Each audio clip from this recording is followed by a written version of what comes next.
Singh sir for inviting me for this lecture, and all the dignitaries on the dais. So first thing first, I'm really very happy to see Mohit Jain sir's presentation and to see somebody perform at such a level in a government institute. That itself gives me a lot of pleasure, a lot of happiness. And it's not that I'm demeaning or trying to demean the private practitioners or anything like that, but somebody who is in a teaching institute. The reason we are all in a teaching institute is that we have to teach, we have to train the residents, we have to train everybody around us, because that is how the practice around us is going to change. Imagine if we do not have proper practices laid down, then after a few years, even when we require to be treated, whom will we go to? So we have to keep ourselves updated. We have to bring out new changes, and we have to ensure that we are following the best evidences, ताकि जब हमको जरूरत पड़े तो हमको सोचना ना पड़े कि कहाँ जाएं, कहीं पे भी जा सकते हैं, क्योंकि इमरजेंसी भी हो सकती है, कुछ भी हो सकता है. And that should always be the dedication. So everybody who is in a government setup, definitely when you are directly involved in teaching, be involved in teaching. And when you are in a private setup also, there are so many DNB courses, there are so many students, there are so many young generation surgeons or physicians who are passing out. Everybody of you can teach them, get them good values, and they will automatically do best. So my topic is improving survival and morbidity in oral cancer. And this is a very specific topic. And if I start talking about cancer management and oral cancer, everybody will get bored. So what liberty I had taken is that I've ensured that in my presentation, everybody of you can understand what each one of you can do to improve the survival of oral cancers. And everybody of you can make the difference for oral cancer, even if you're an orthopedic surgeon or a physician or a cardiovascular surgeon. And how you will understand. So we know the problem of oral cancer. We commonly see that there is sixth most common cancer in the world. The survival rate is poor. Half of the patients that we see today will not be alive in the next 2 years. And this is a socially derived disease that we say because it is caused because of tobacco, and tobacco is almost 30%. So every third person is using tobacco in Uttar Pradesh. Then there is a rising incidence of alcohol, and then there are higher chances of secondary cancers developing even after the treatment. So this is a horrific state right now. And just see what we see in our hospital. So between 6 centers in Tata Memorial Hospital right now in India, we see around 130,000 cancers every year. And out of these, 25% cancers are just oral cancers or head and neck cancers. And 70% of them, they present in the stage 4 disease. Now, this is something each one of you can contribute in bringing out, diagnosing, and getting the treatment early. We all know the reasons, that it is because of tobacco use. Poor people, they are more involved in the use of tobacco. We do not have infrastructure right now to cater to the number of patients that we have in our country. Even if all of you sitting in this room are head neck surgeons and all of you are operating 2 cases every day, it is going to take 3 years to just treat the patients that present to us in 1 year. So out of 130,000 cases, we have around 40,000 patients of oral cancers. That is just 10% of the entire year's population. So we have more than 4 lakh. And right now, only 70,000 patients of head neck cancers are treated in our country every year, including all government and private hospitals. We have the highest incidence in Asia. And right now, it's around 50 patients every lakh population. So UP's population is around 24 crores. So you can imagine what is the volume just in Uttar Pradesh. So we saw sir's presentation on reconstruction, and I'm really overwhelmed with that presentation. It was a very great presentation, sir. And the reason is that plastic surgery or the reconstructive part, it itself improves the quality of life of the patient. And the treatment for oral cancer, I'm talking about only oral cancer right now, So the treatment of oral cancer, whether it's an early stage, T1 stage or a T4 stage, the treatment is surgery followed by adjuvant radiotherapy. Now, treatment by radiation therapy is in very select group of patients, and that is just 0.1% of the patients. Remaining all 99.99% of the patients of oral cancer, they have to be treated by surgery. And even in advanced stage, if the surgery has been done properly, reconstructed properly, and adjuvant treatment has been done properly, almost 60% of the patients will have a very good quality of life. And this is one of the studies from Tata Hospital that we had done. And this was the T4B stage, that very locally advanced disease that were operated. They have almost 64% survival. Now, we all think that what is the outcome, and the technology is improving. But in the last 15 years, we have several studies done, where several analysis done. And what we have found is that even after so much of research, so much of technological changes, the cancer survival has not significantly improved. The only thing that improves survival is proper treatment at the right time in the right method. So when you get a patient of oral cancer, and I'll come to that stage, that what are the stages that you commonly see that oral cancer patients when it can be very easily diagnosed. And Dr. Kamal Singh had requested me at that time that please include those photographs. And I'll tell you what, so I have not included any large cancer photographs, a very early stage where you can actually diagnose, refer the patient, get the treatment done properly. It is very easy. At that time, it may also not require a very good large reconstruction also. So at that time, if everybody of you can pick up, imagine how many lives we will be saving. So we will not come to this part because this was about how to resect the tumor, how we have to take the margins, and that is not required right now.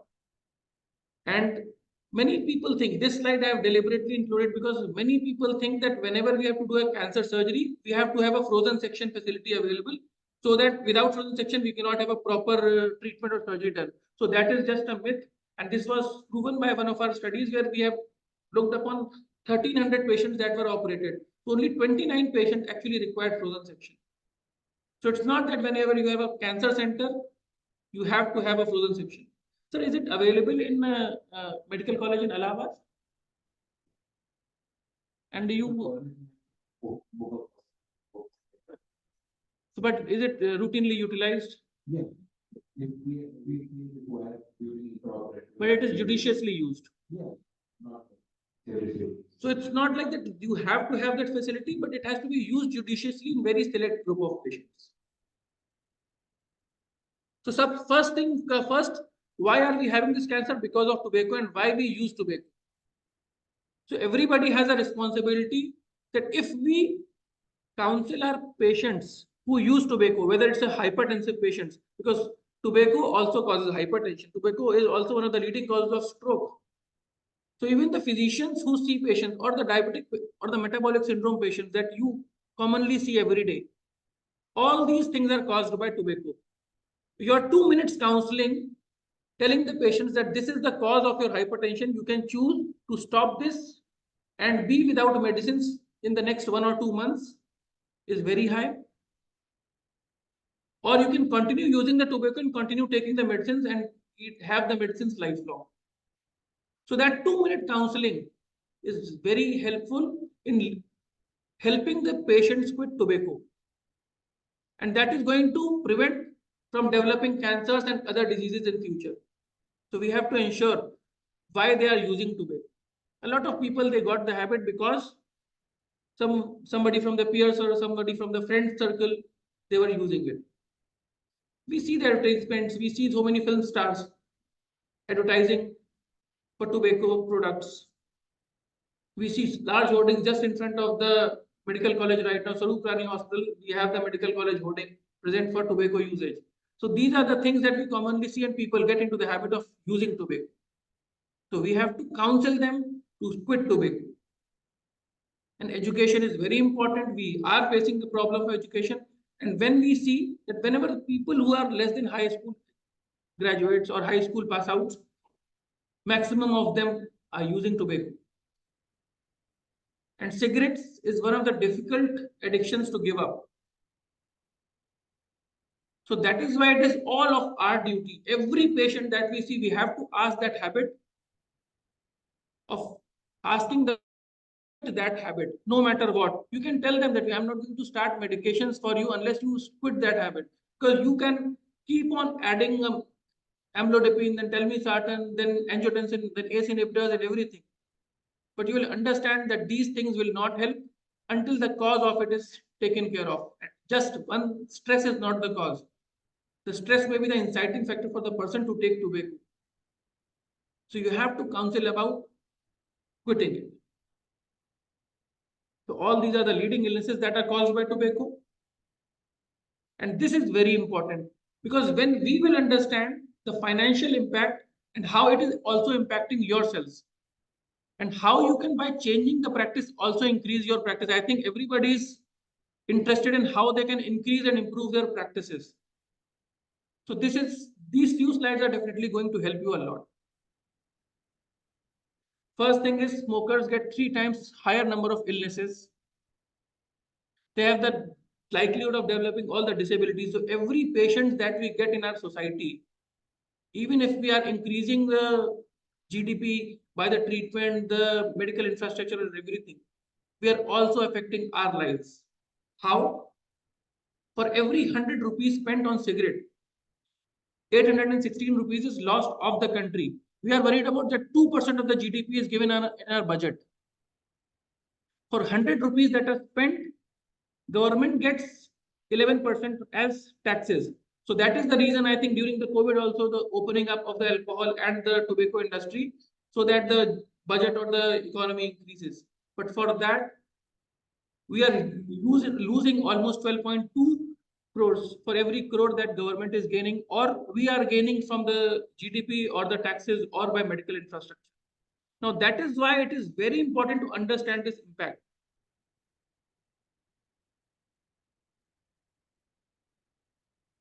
Why we have to understand this impact? Because when we are paying the taxes directly and everybody is paying taxes, everybody is practicing, everybody has OPDs that are full. Imagine the patients that we are treating with indicated. Right now, we have 4,20,000 patients of oral cancer that are not getting the treatment done. Imagine if those patients are just counseled properly, a lot of them will not be there at all. We can have the increase in our economy, our quality of life. Our incomes can automatically increase by avoiding these extra expenditures. Even the cancer cost, treatment cost is rising. It's going up to 4.3 lakhs per year. And that is the reason that losses that we have because of productivity loss, the longevity loss, the poor quality of life, that needs to be controlled. And many a times you all hear debates on televisions that if we remove the tobacco industry, then we are going to lose economy because there are so many people who are working in tobacco fields, tobacco companies, where will they go? But the loss cost is almost 12 times higher. Even the restaurant industry, they have objected upon the ban because they say we do not have tobacco and alcohol, then our tourism industry will go down. All these are just myths. So what is the easiest thing that we can do? How many of you see this lesion? Commonly, how many physicians are there in this room? Can I have a raise of hands?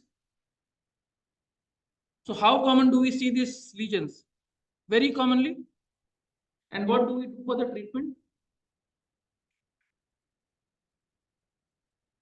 So this is just one of the very common leukoplakias or the early lesions that the patients present with. And this requires two things. First is advice to quit tobacco, nothing else. No antibiotics, no multivitamins, no antioxidants. Nothing has to be given for these patients. They have to be counseled and asked to come back after 1 month. If the lesion is there for more than 2 months, you just have to do a small biopsy and assess whether it is dysplasia or no. So that is the standard of practice. Whenever you see a patient with a small leukoplakia, whether it's a patient, direct patient, indirect patient, somebody else is referring to you, somebody is asking you, just advise them this simple advice that you have to get a biopsy done no matter what, even if they get afraid of biopsy. See, if 100 doctors are advising the same thing, no patient will feel that that doctor has advised the wrong. And there is nothing wrong in advising the right. And the reason I am saying this is, if we diagnose our patients right now at this stage, even in Tata hospitals, we face a problem right now that we get so many referrals, we get so many calls from known doctors, known people that this mera jaan pehchan ka patient hai, please kahin jaldi adjust kar dijiye. Not only in Tata hospital, in several other hospitals, I feel the same situation will be there. And this is because we are overwhelmed with the number of patients that we are getting. Imagine these patients getting treated. So we will have adequate time, adequate management for those patients who actually need the treatment. And this is very important. It's not that we have to generate more number of patients in the society to get more practices. No, we already have enough number of patients right now. We cannot treat them. So that is why we have to have centers. We have to have people who can identify them and make them get to this stage, diagnose them. And if it is dysplasia, so you have to ask them कि biopsy करवाइए, biopsy से cancer बढ़ता नहीं है, biopsy के बाद if it is dysplasia अगर उसमें आता है या hyperplastic necrosis आता है, that needs to be excised. That is the simplest treatment, and I don't think any surgeon in the room cannot excise a dysplasia. And that one-time treatment can save the patients rather than giving them antioxidants or multivitamins or anything else. And second thing, which many of you may not like to hear, we conducted a study at Tata Hospital among the physicians and dentists, and what we found was that 84% of the doctors, they don't ask, even when they know that the patient is using tobacco, 84% of the physicians never ask the patient to open their mouth if they did not have any complaints in the mouth.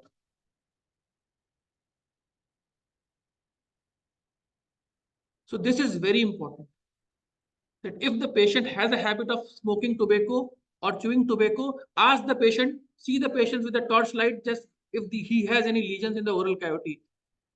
And you will be surprised, because right now we are conducting a study in a Sevapuri block. There are 8 blocks are around Varanasi, and we are conducting a study. And we have these different kinds of lesion in almost 20% of the tobacco users. So 20% of the patients who are chewing tobacco or using tobacco in form of BD or any other, 20% of these have some leukoplakia or oral keratotic lesions. So imagine you will be finding and picking up those patients right at that stage. Now, another different patterns of leukoplakia that we see, it may be on the buccal mucosa, it may be on the tongue, it may be on the palate. So all these lesions, they are high risk lesions. And whenever they have the potentiality to harbor cancer in next 2 to 3 years. So right, we will be picking those patients before developing cancers. So whenever we have a thick leukoplakia or a thicker leukoplakia, that means that patient needs aggressive treatment in the form of excision right at that stage. All leukoplakias, they may need to be excised or treated at that time, but none of them will resolve. If they have not resolved after quitting tobacco, they will not get resolved without excision. So that is the treatment that has to be done for all those patients. Another form of varicoid leukoplakia. So all these photographs you must keep in your brain, in your mind, everywhere. Whenever you see such a lesion, do not ask the patient that nahi abhi cancer nahi, you can observe. No, tell them that you are a high risk, you can develop cancer. Many of these lesions will also reverse once they quit tobacco, but you have to tell them. If everybody, imagine every doctor in Allahabad is telling the patients that are coming to them, they are picking up, the patient himself get worried that because of tobacco, I'm getting a lesion. There is a lesion in my mouth right now. Because the commonest history that we get is, I've got a lesion, I've got a cancer, but I have stopped tobacco. And when did you stop tobacco? 2 months ago, right after you had developed cancer. Now, if they stop tobacco 2 years, 3 years prior to developing this, many of the lesions will also reverse, and they will not get into cancer. Because once you have cancer, there is metastasis, there is recurrence, there is every other thing. So you do not get into that vicious cycle. Avoid patients getting into the vicious cycle. Oral submucous fibrosis, another very common scenario, and a lot of people, they'll use Kenacort injections, Hydrocort injections on the local lesional sites, and none of it works. Actually, it does not work. Whoever is saying that it works, he's lying. He's lying on face. It does not work. We have done ample number of studies on this. No amount of injections of anything in oral submucous fibrosis, unless it is a stem cell therapy that is being under investigation right now and that have shown some benefit, still that is also not proven. So no injection will work on these lesions. So we have to understand that when you have such lesions, when you see a patient with oral submucous fibrosis and the patient has reduced mouth opening, the things that we have to tell them, that medicines are not going to work for this. You have to quit tobacco, and you have to ensure that there are no sharp tooths are present in your mouth that are causing trauma on that area. Even for leukoplakia, for every other lesions that are potentially malignant, that you have to be very, very aware that the patient should not have these problems. If there is a problem, refer to the dentist and ensure that they get a grinding or the filing of the tooth done so that they do not develop cancer later on. Imagine, I suppose somebody has a pre-malignant lesion of oral submucous fibrosis at the age of 50 years with some sharp tooths. That person is bound to develop cancer in next 2 to 3 years. Your counseling at that time may avoid him developing cancer for the next 10 years or 12 years. Even if we cannot treat cancer, if we are getting at that stage and if we can delay the diagnosis of cancers by 10 or 12 years, that is also a huge contribution to the society and to that patient. That patient will be very happy that the doctor told me that I can develop cancer, but because of his advice, I did not develop cancer for next 15 years. And when we will do this, so many photographs of large tumors that the patient present with, it's not that the patient who was having that problem did not go to any doctor. He got afraid when the first time he went to a local physician or practitioner. He may have said, you have a problem. He got afraid. So how we counsel our patients, how we tell them that this is the problem, this is going to be the picture, and you can get treated. And I'm coming to a very important thing. This is our national mouth. Because every third person is chewing tobacco. They have huge, sharp, carious tooth. There are sharp filings that are there on the buccal mucosa, impinging on the tongue, and they are causing trauma every day, along with so many microbes, anaerobes, and everything.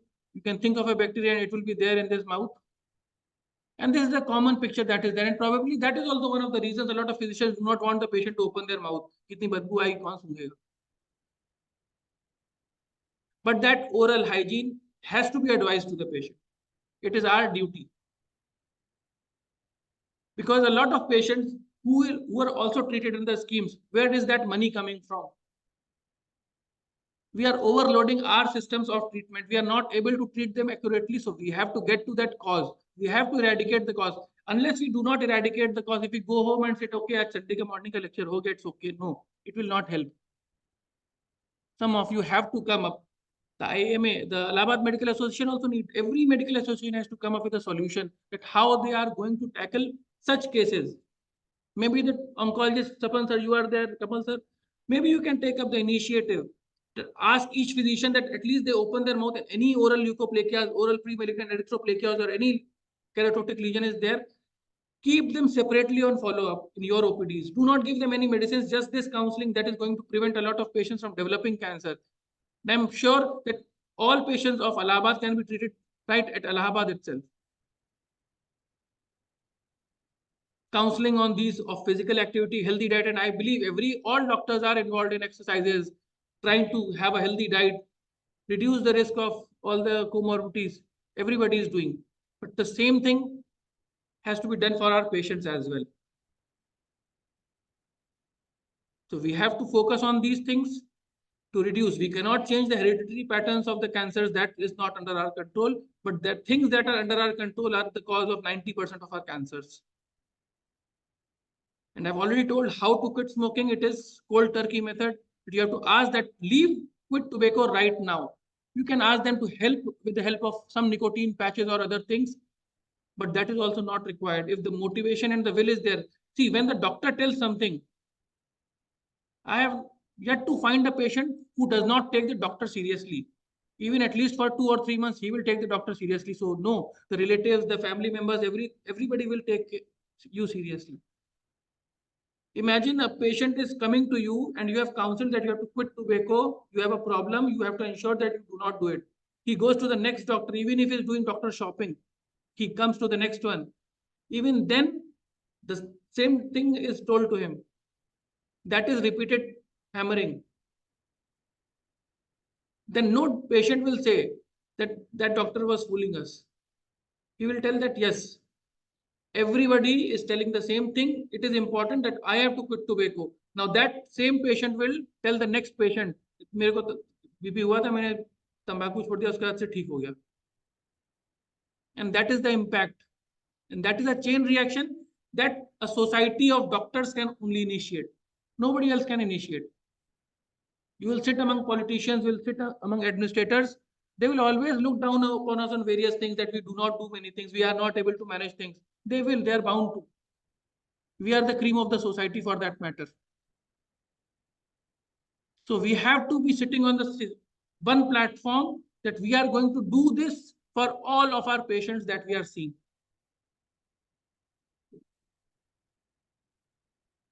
And then someday we can always proudly say this is the chain reaction that we initiated.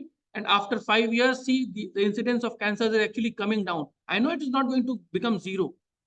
From 120 per lakh population right now, it may come down to somewhere around 20, 30, 40. That should be the target. Because as the population is growing, as the training is growing, everybody will definitely get trained. And we have to achieve that. And there is a problem that we are not able to get the treatment done for the patients. There are so many oral health cards coming up. The Muskan oral health program is there. The tobacco intervention initiatives are there. Search on internet, there are so many more. Register your practices, register your hospitals with these so that you are able to treat all those patients earlier. All these programs also have associated fellowships for training young doctors. And many seniors among you, they can take up the fellowships under them, train those doctors along with them, treat those patients free of cost. I know definitely there will be that I am treating at suppose 2 lakh rupees and this company, this program is paying us maybe 90,000 rupees or 60,000 rupees. The reimbursements may not be adequate, but there are several methods. And if you all come together with that solution, it will automatically be very easy for that. And it's not for cancers, it's for several other programs. Several other initiatives can be initiated together. And there are so many aids that are available for the oral cancer patients. So you can counsel them. If you are seeing a patient of oral cancer at a young, early stage, you can tell them that you do not have to worry about getting the treatment done. It's not that the treatment of cancer is very costly. Another myth that is there is that cancer treatment is very costly and you cannot afford it. Yes, it may be costly in a corporate or a private setup, but it's not that costly that it cannot be affordable. So incorporating those health schemes will definitely help a lot of patients get the treatment done. Even you can have those associations in your hospitals. That is going to help you gain those patients. And you all can sit together in your meetings and tell that we are going to have this initiative. We have to ensure that any patients who have some small oral leukoplakia, we are not going to prescribe any medicines. We are going to counsel them that you want medicines. That's why it is being prescribed with multivitamins. Some deficiencies are there. That is why. Otherwise, it has to be treated properly. Everybody has to come on a same platform. Everybody has become doctors. We all read Harrison's, we all read B.D. Chaurasia's, we all read our pharmacology, K.T. Tripathi, and those books. So when we became doctors reading those same books, when we have similar teachers, when we have a common practice, why can't we come on a same platform to make their practices work? Why every hypertensive patients not to be counseled for quitting tobacco when Harrison mentions that is the behavioral therapy is the first line of treatment? Why diabetic patients not advised that you have to exercise, you have to cut down on your diet, you have to quit sugars, you have to do that. If you do not do that, that means that we are not following evidence, that we are not following what our book says.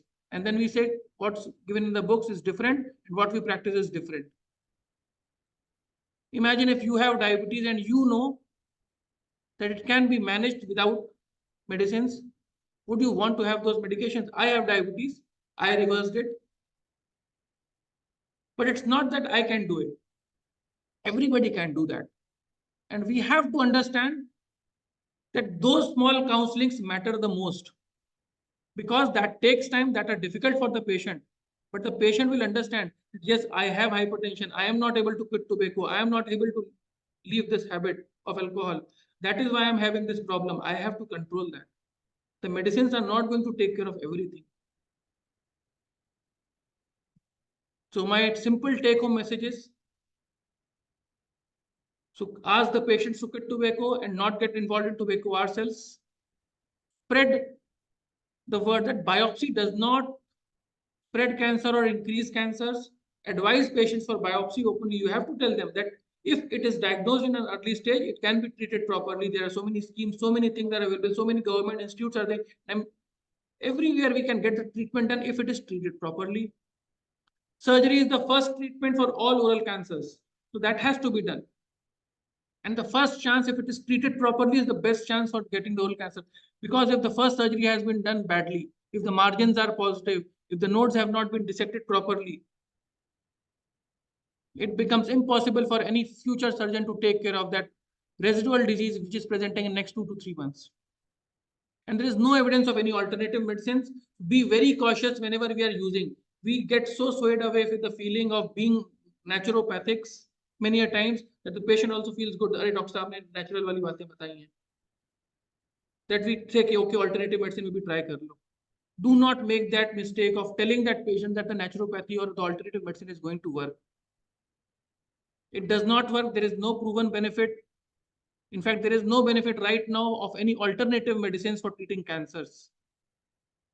So be wary when you are talking to the patient. Tell them those specific things, that this is the thing and this is because of the evidence. This is because of this. And a lot of patients who get lost because they do not have financial assistance, they do not have the right advice from the doctors. And that is one of the reasons that we do not diagnose patients early. So we have to get together, we have to form, we are already a union, so we have to come together to that platform and make that choices. It may appear difficult that why should I ask that thing? No, it is very easy. We have to do that. So thank you. And everybody of you is welcome to Mahamana Pandit Madan Mohan Malviya Cancer Center. Whoever has not been to Varanasi and wants to come, please let us know. You are all welcome there. Thank you so much.